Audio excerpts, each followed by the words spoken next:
In this edition of Inside Redmond, we'll learn about the latest activity taking place in our downtown. Get ready for winter conditions and learn valuable emergency planning and preparedness information and life-saving skills through the city's Redmond Ready program. And get a preview of what you can expect at this year's centennial edition of Redmond Lights.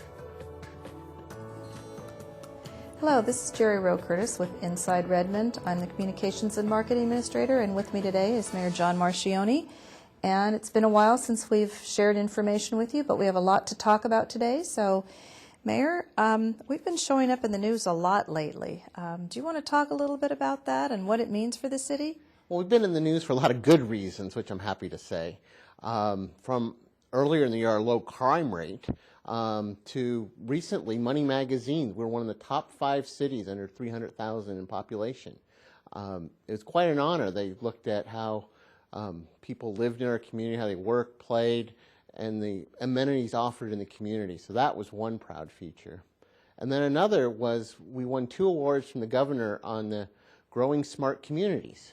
And one was at Tudor Manor for its building green efforts, and one was for our capital plan, which integrated our whole capital strategy with our land use, and one of the first in the state to integrate infrastructure investments and investing in our community with our vision and how we want to grow.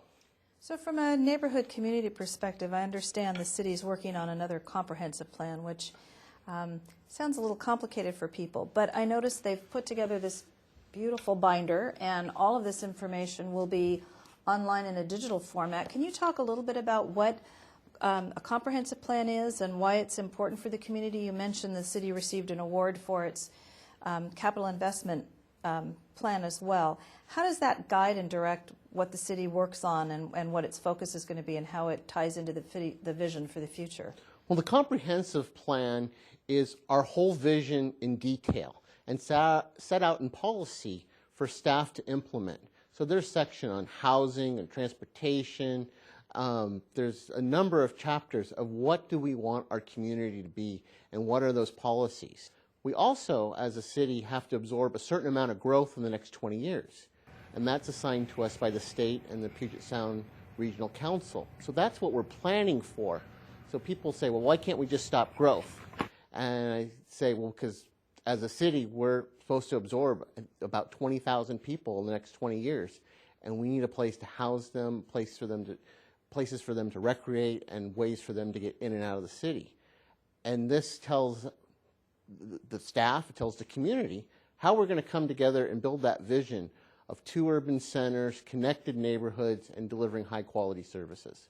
And I understand that this is the first time in the region that anything like this has gone online in a user-friendly, digitized format where people can actually flip in real time and go through the entire document. What you have there, this book, is a collector's item because we're not making the books anymore. Very few books, I should say. And the interface, the digital interface, is really quite spectacular. I saw it the other day. And you can leap around with hyperlinks. You could flip through it. It's a very user-friendly way of learning what's the city doing and where is it going. And that'll be available for citizens to look at as well? That should be online in the very near future. That's exciting. That's very good news. So as part of this plan, I know there's a section for downtown, and obviously there's development for downtown and Overlake in the neighborhoods. Tell us a little bit about what's been happening with downtown. Well, downtown, of course, has received a lot of attention in the last 4 years. And right now, we're working on completing the street grid and extending 164th, which is also known as the Redmond-Woodinville Road, into Town Center. So on the Town Center side, you can see a roundabout there. And in Cleveland Street, you can see where the construction's going. And the construction should be done by New Year's, where you can drive straight into Town Center using the roundabout. And by connecting our street grid, this is going to allow us to do away with the one-way streets in the next 4 years. So we're hoping in 2016 that Cleveland and Redmond Way will be 2-way streets.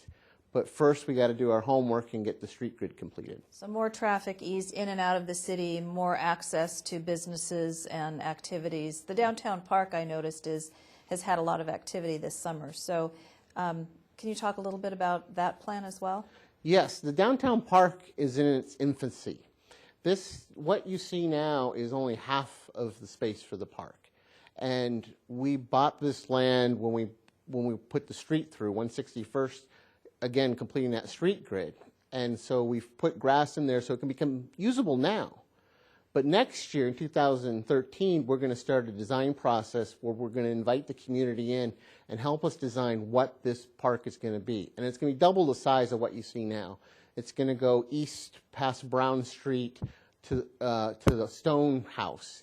And so Old Town will back into the park, and we won't have tall buildings over the Old Town that's 100 years old now. And much of that information was shared at an outreach event that was held a few months ago, and you hosted that. And I know there are interactive videos online now, and I think there's been quite a bit of feedback from citizens as part of that event as well. Yes, we held a downtown open house, and we talked about the transportation, the parks, the housing. People think we landed the top pot donuts. I can't claim credit for that, but we're happy to have them here.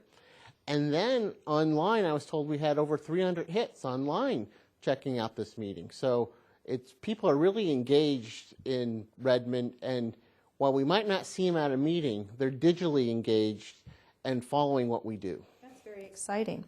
So what about the communities? What about the neighborhoods? I know there are specific neighborhood plans in the comprehensive plan as well, and Southeast Redmond is the next community, I think, up on the schedule for that. The city's divided into 10 neighborhoods, and Southeast Redmond is the last neighborhood to have a neighborhood plan. So the comprehensive plan I was talking about earlier contains the neighborhood plans for so far the other 9 neighborhoods. So we're going to kick off with an open house on early November and start the outreach, and we're going to talk about what do you want your neighborhood to be like. Southeast Redmond is a challenging neighborhood in that you have single-family housing and you have manufacturing. And it was an experiment tried to make affordable housing in the neighborhood. We're going to revisit that and see what direction we want to go. It's about a 2-year process overall, and this is the month we're starting it off. And citizens in that community are also encouraged to come to a meeting in December and to volunteer if they're interested in being part of that group that can help plan the future of their community. Is that correct? Yes, we form a Citizens Advisory Committee, CAC, and we want neighborhoods and businesses to come out and serve on this board and help shape what that plan is. And that plan then goes to the Planning Commission and then to the Council for adoption. That's wonderful. And hopefully they'll be able to follow that on the web just like the downtown plan with video and content that people can engage in as well. Oh yes, I hope they digitally follow it, but it'd be really great if they came in person and sat in on the CAC and became a member. So turning directions a little bit now, none of this happens without funding and without a budget. So do you want to talk a little bit about this year's budget process and let citizens know where we are with that? Well, this is our 3rd cycle of budgeting by priorities. And what we have done is zero-based budgeting is the term, or budgeting by objectives. And we have our 6 priorities we identified and we've affirmed with the council 3 times now. We want a vibrant business district, we want it clean and green, and so forth, including public safety, infrastructure. And these 6 priorities shape the budget offers, and the budget offers have now come to council. And they went to council on October 9th, and the council's going through them chapter by chapter, plus the capital and the revenue estimates. And they're on schedule to adopt the budget December 4th. And so we're having a public hearing on November 20th, and we've had 2 already, for the community to tell us what do they want in the budget, or what do they don't want in the budget. And this is your chance to give council feedback. And of course, you can always email the council with your input. Sounds like there's lots of opportunities for two-way dialogue and for citizen input, which is great. Speaking of that, with recent situations on the East Coast and the weather and unpredictability and reaching winter here, talk a little bit about some of your observations with the hurricane and the storms on the East Coast and what the city of Redmond is doing to prepare for not only snow and weather conditions, but potential disasters that could really shut the city down for periods of time. Well, my heart goes out to the mayors on the East Coast because Redmond's never had a disaster like that, and I can only imagine the difficulty in trying times. And then, of course, the people of the East Coast coming together and working as a community. In Redmond, I'd say our two biggest crises over the last 4 years have both been snow. And my first year, there was a snowstorm that lasted 5 days. And getting information out to people was one of the things we learned afterwards. Today, we have over 50 traffic cameras, so you can come on our website and you can almost check your route from one end of the city to the other and see how clear the intersection is. We're also tweeting now, so you can get up-to-date information. We have our radio station, radio AM 1650, and then we also have Channel 21. So our avenues of communication have greatly expanded. We're much more timely than we were in 2008, and we continue to get better and learn from what we've done before. And on another note, the city is celebrating its 100-year centennial this year, which is kind of a unique opportunity to look back and then look forward. So as you look at that and as you reflect on that, what are some of the things that citizens can get involved in, or things that they might want to look at or explore or think about from a historical perspective and also from a celebratory perspective? We've been celebrating our 100-year birthday all year, and it's really been fun for a number of reasons, but what for me is hearing the stories of our past, how we came together as a community, but we also start thinking about what our future is going to be. So in December, we have two events on the same day. December 1st, we have Redmond Lights, and we have a daylight centennial celebration also. There'll be crafts and food and things to do. And then our Redmond Lights with the tree lighting and the parade down the Sammamish to town center. And then on December 30th, we're going to have one really big candle to celebrate our birthday, which is really a bonfire. And so we'll ask people to come down on the night of December 30th for a bonfire. We're talking about roasting marshmallows, some sing-alongs, and to celebrate our birthday in a bright way. So December is really a month to celebrate Redmond's rich history, the holidays. It's a time to come together as a community. It really sounds like a fun opportunity to even volunteer if you wanted to.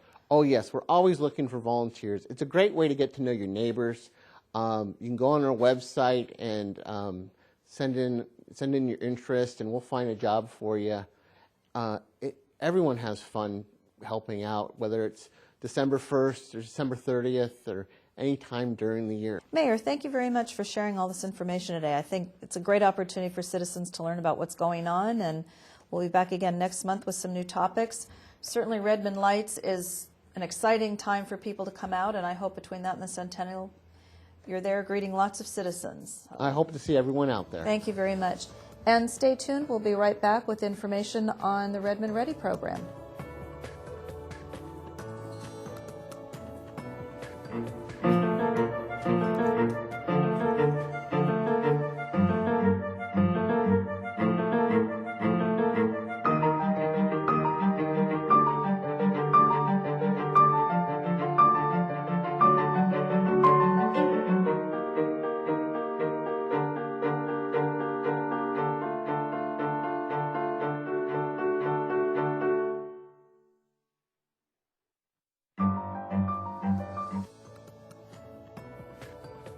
And welcome back to Inside Redmond. I'm Patrick Hirsch with the city's Office of Communications, sitting in for Jerry for the rest of the show. And it's my privilege to welcome our next guests. They are with the city's Office of Emergency Management, here to tell us about Redmond Ready, a new program that will help city staff and our residents and citizens become more prepared in the event of an emergency. And welcome to Commander Mark Haygreen from the Redmond Police Department, who oversees the Office of Emergency Management, and Program Coordinator Janine Olson. Welcome to both of you. Thank you. Well, at the time of our taping, we've just gone through daylight savings time, so people are starting to feel the effects of winter here. But we've also been looking back east and what's happened in the aftermath of Hurricane Sandy. And it's a very potent reminder of the personal responsibility we all have to make sure that we are prepared in the event of bad weather. And winter is upon us, and we never know what's going to happen from year to year here. So Great timing to have you on. Redmond Ready is a fairly new program that you've launched, and we know it involves preparedness, but tell us kind of what's an overview of it and what's it all about, Mark? Well, the mayor wants the city to be more safe. That's one of our city priorities. And so we were challenged early in the year, says how can we take preparedness to the community? So talking with staff, talking with stakeholders, we went ahead and came up with the concept of Redmond Ready. And it's pretty basic.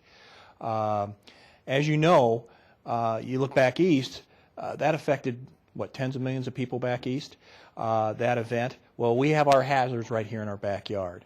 Our biggest natural hazard is earthquake, and that runs, as far as the Seattle fault, runs right through the south end of Lake Sammamish, and that's close to home. Probably what's more in the forefront of people's minds is winter storms. That's our second main natural hazard. Our big threat there is that we live in the beautiful Pacific Northwest, but we have electrical lines that run right along those beautiful trees, and we lose power, and that can cause a big problem. So we've started in the city, Redmond Ready, in August, and basically we are taking 6 hours of training for all city employees for first aid, CPR, and personal preparedness. And the directors have committed to that for all city employees. We started that in August, and then we kicked it off on September 15th to the public, the same exact program. So its intent is to make people safe at work, because we have a lot of folks that come into town at work, and then our residents and businesses safe, and at home also. So it's a pretty simple approach. It's with the CPR, first aid, and preparedness. And being prepared as a city employee means that if I have my act together at home, I'm more likely to be able to be free to perform my duties in the event of an emergency, and all city staff. So understand the importance of that. But Janine, let's talk about specifically what kind of skills will people get when they sign up for a Redmond Ready event. Well, first of all, we want people to understand that being ready doesn't mean just having food in your pantry and supplies about your house. We really want you to have a kit in your car. If you're stuck in your car on the freeway for 3 or 4 hours, maybe you have some energy bars to eat and some water or a blanket to put around you in case you're cold and you're just waiting. Or perhaps you do run out of gas and now you have to get on foot and start making it home safely. So do you have flashlights? Do you have things to keep you protected from the weather? So having a kit in your car is important, as well as potentially in your workplace. If you had to stay overnight and perform duties otherwise deemed important for responding to whatever the event might be. So, or if the streets are so choked you can't get home, which we've experienced over the last couple of winters a few times. Exactly. And so I don't like hope as a strategy of preparedness, well, I hope it doesn't happen to me. So it will happen. And we want people to be prepared and be resilient for that. And so we are really pushing to get a kit, have a communication plan with your family so you know what your loved ones are going to be doing, so that you know that, whew, my loved ones are taken care of. I don't need to worry about that. So your communication plan is something that we really work on getting people to fill that out.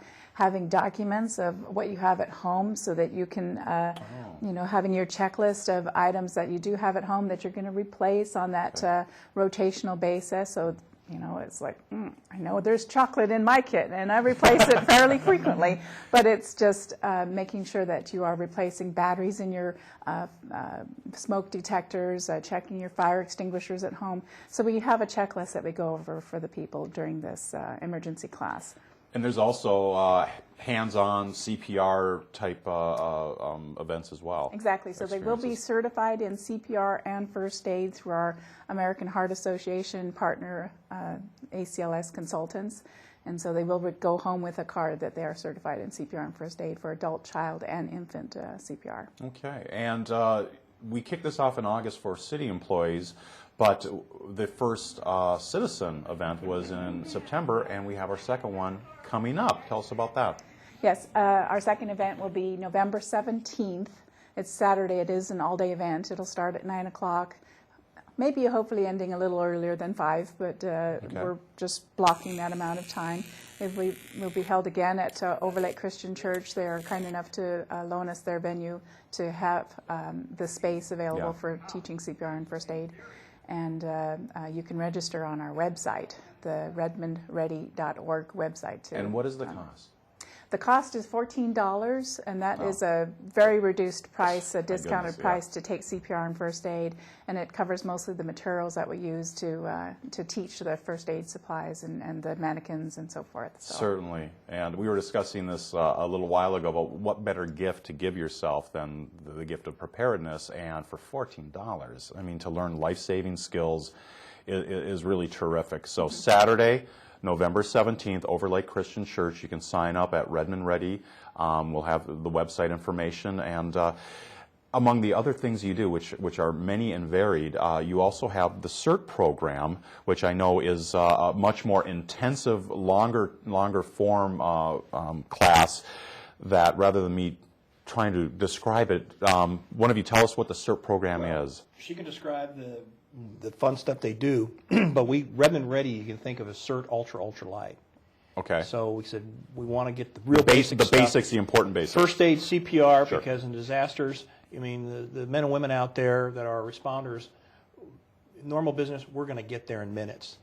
But in a disaster, we may not get there or can't get to our citizens or our businesses. So the idea is that let's get everybody to be a responder, get CPR, first aid trained. CERT is even taking that step further. So, and that's an 8-week class, I understand? It's 8 consecutive weeks.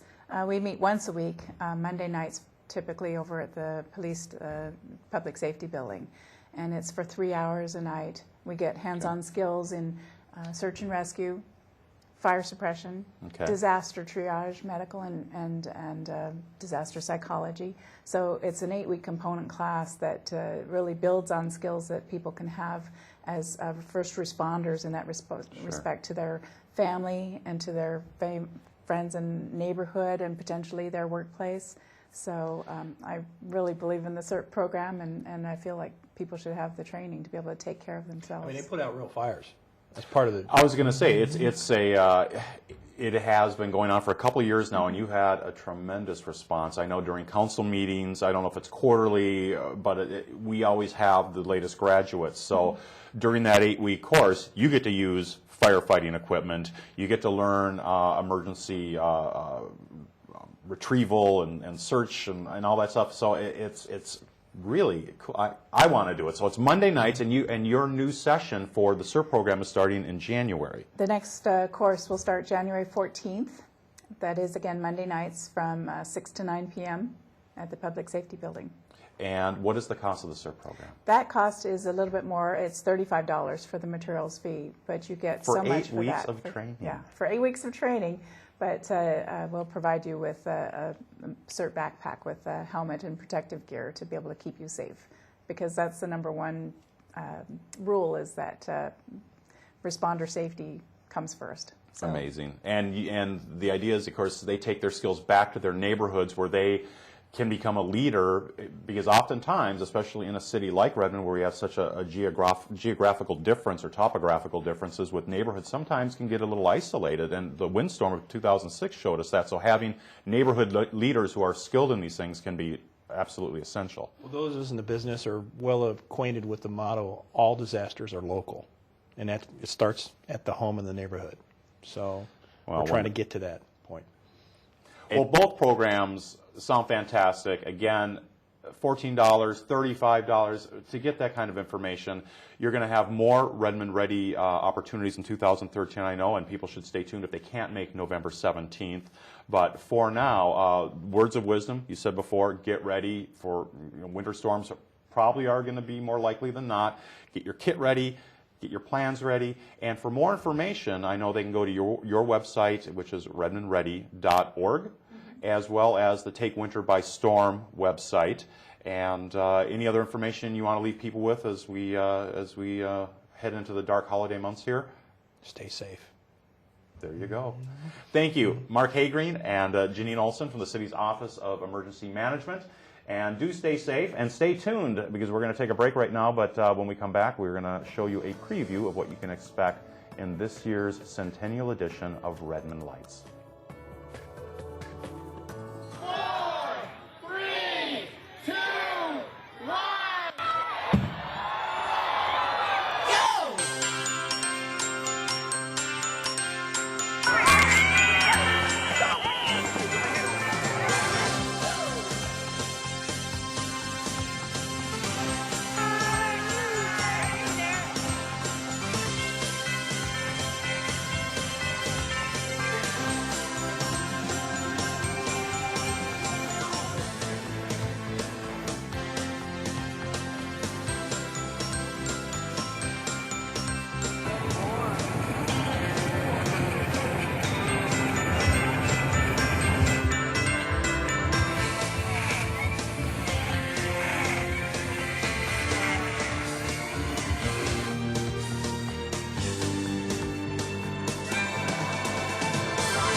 And welcome back. The preceding video is courtesy of last year's Redmond Lights, where you got to take a look at some of the fun and excitement from this treasured Redmond tradition, and it's right around the corner. And here now to talk about it are two people very responsible for its existence, and they are Lisa Rhodes, who manages our events and marketing here at the City of Redmond, and our events manager, Nicole Wiebe. And welcome, ladies. Thank you. Thanks for having us. Well, it's been a while since Derby Days, and I know right after Derby Days, well, actually all year round, you're planning stuff all year round, but Redmond Lights really is a special event, and this year especially so because we've got a few new things, especially for our centennial celebration. And tell us what the day is going to be about. Well, this year, to celebrate that, we're doing a little extension to Redmond Lights. So we're actually having a Celebrate the Centennial by Day, the same day of Redmond Lights. That will be here at City Hall campus. So a little extension. There you go. And traditionally, Redmond Lights has usually started around 4 o'clock, gone till late. It's an all-day event, or a nearly all-day event, starting at, I believe, noon. What is the Centennial event going to entail, Nicole? Yeah, we're going to start at noon at City Hall, and we're going to have some things on our Centennial stage. We're going to have a couple of groups performing. The Redmond Chorale is a local music group, and they have created a special song, a Centennial song for us, so they'll be performing that. Then we're going to have a local Seattle band, the Tall Boys. They'll be performing all of the activities will kind of have an old-fashioned twist to it, and they'll be honoring our past. The mayor will be there. He'll do his traditional greeting. And we're also going to be encouraging people to submit things for time capsules. We are. So we're really calling out to the public and the community, and if they have anything that's of importance to them or historical in nature, we'd really like them to bring that to the city, and then we can put it in the time capsule. Now, one event that's really popular at Redmond Lights that you're kind of extending into the Centennial event is, instead of a candy cane hunt, you've got a penny candy hunt, and it's still, we're utilizing like the 100 Christmas trees, or holiday trees, I should say. Well, we'll have 40 trees, but okay. yeah. So during That's a lot. Yeah, so during the day it'll be a penny candy hunt, and then we'll switch gears into the evening and turn it into the candy cane hunt. But that will be one of, I think, the highlights for the kids. We'll also have some exhibits, some historical exhibits, some things that people can, some artifacts they can look at, touch, feel.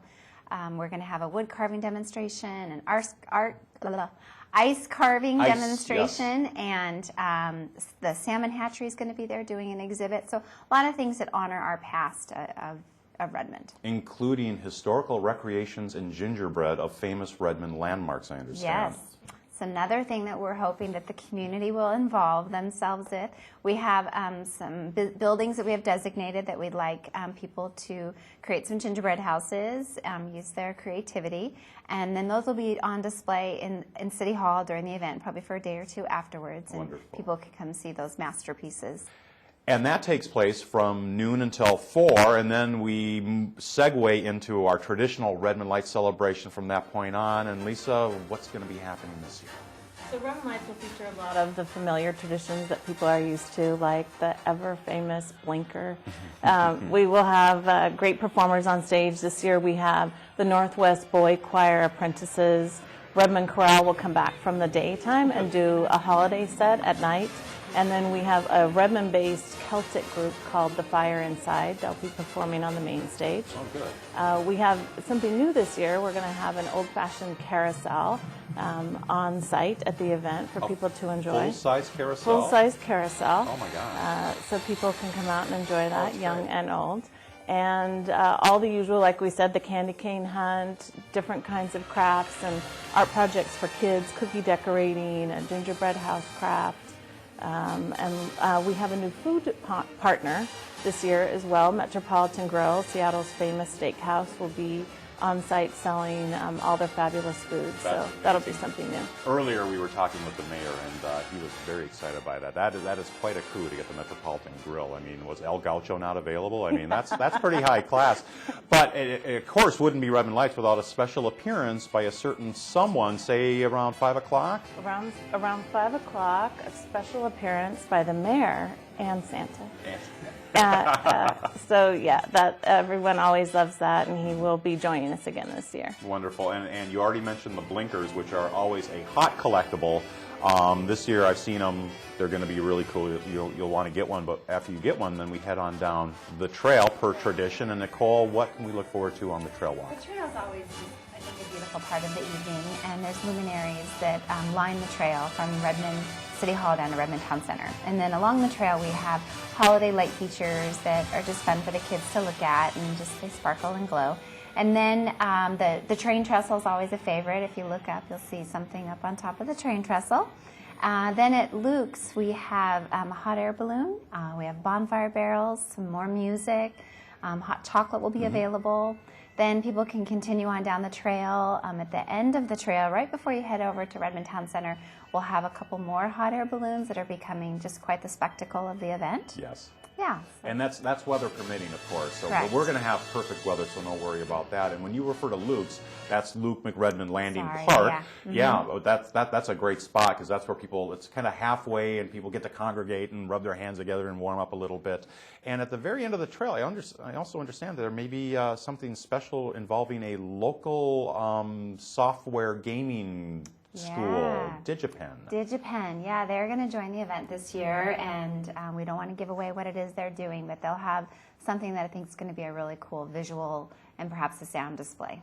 Well, they are very creative people at DigiPen, and that will be the gateway to lead us into Redmond Town Center. And that's where, I mean, it's the whole night is wonderful, but everything really comes together. People after the walk, and Redmond Town Center looks to be another really special venue this year. Lisa, what's going to go on there? That's right. On the main stage at Redmond Town Center, we have Kaze Daiko, which is a Japanese-American taiko drum group, they haven't performed with us before, so that will be exciting. We have Cream Tangerine. They are a really popular Seattle-based Beatles cover band, and they'll be doing some holiday classics as well. Perfect. And then also Columbia Choir. And we are bringing back the now famous chili cook-off. Yes. And this year we have the City Fire Department, City Council, our Public Works Department is going to join in this year, and Matt's Rotisserie at Redmond Town Center will be competing. So the fire department has some competition, because I know the public works people, they know how to eat, folks. So if you want to try some great chili, and it's going to be, what better night to have something warm and to get you going. There's also going to be other food vendors, or not vendors, but food restaurants, businesses providing things as well. Some of the companies that are participating are Agave Cantina Restaurant. A lot of the restaurants at Redmond Town Center are participating, and businesses all across the city that want to be part of this event will be out there talking to the event attendees and sampling their goods and their food. Sure, and of course it wouldn't be Redmond Lights without another appearance by a certain someone in a red suit. What time is that going to occur? That's at 7 o'clock. Okay. And Santa will make his way down there to greet the crowd down there for the night. And there's also something a little bit special. We will have one of the hot air balloons at Redmond Town Center this year, so people can really get up close and personal and see those at Redmond Town Center as well. Okay, is that going to be in the Center Street Plaza? It is. It's going to be next to the chili cook-off. Oh, that is down so one of neat. the side streets, Okay. actually. Wonderful. And the usual great array of children's activities, crafts, arts, and whatnot. So. Yep, and we will have an ice sculpture there as well, doing a special ice sculpture for the event, so people can enjoy that. Lisa, this takes an incredible amount of work and an incredible amount of volunteerism and participation by the faith community, the business community.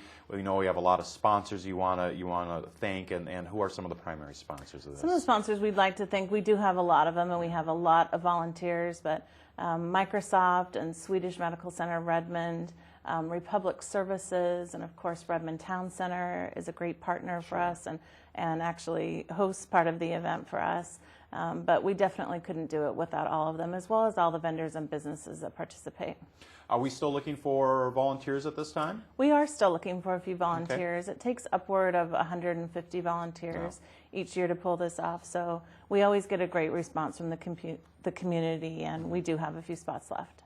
Well, another concern I know with folks is if the weather turns a little inclement or they don't want to do the walk back, what is the transportation system? I understand we've got quite an upgrade in buses this year. We do. We run a shuttle from 3:30 to 8:30. You can park at Redmond Town Center, and this year you'll be able to utilize the Microsoft Connector buses.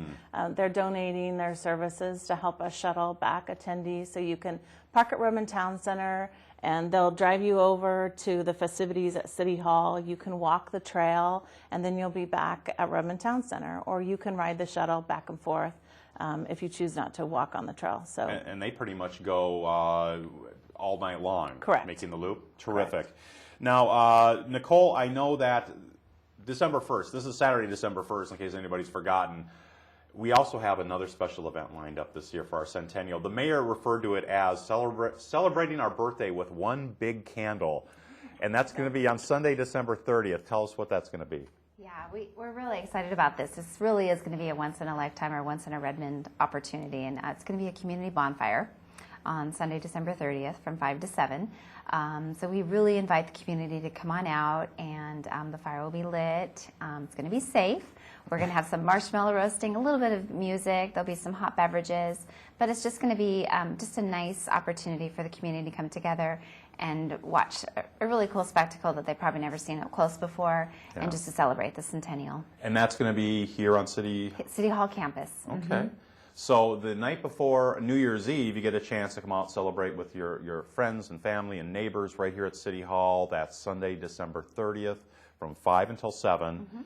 And there's a lot to do, and I know wonderful for you to take time. I know you've got a lot of details to attend to, but for the other details, there's so much about this. If people want to find out more, how do they do that, Nicole? Well, there's information on the city website. There's also a redmondlights.com website, and then there's the Centennial website. We have all of those here on the screen. Yes. Yes. So people can look for information at those sites. Wonderful. Well, thanks to both of you for all your hard work, and I know all your volunteers. And if people do want to volunteer, do check out the website. If you need more information, that's the place to go. And we'll look forward to seeing you not too long with great weather. Even if it's not, we always have a great time. Lisa, Nicole, thanks so much for being with us, and we'll see you soon.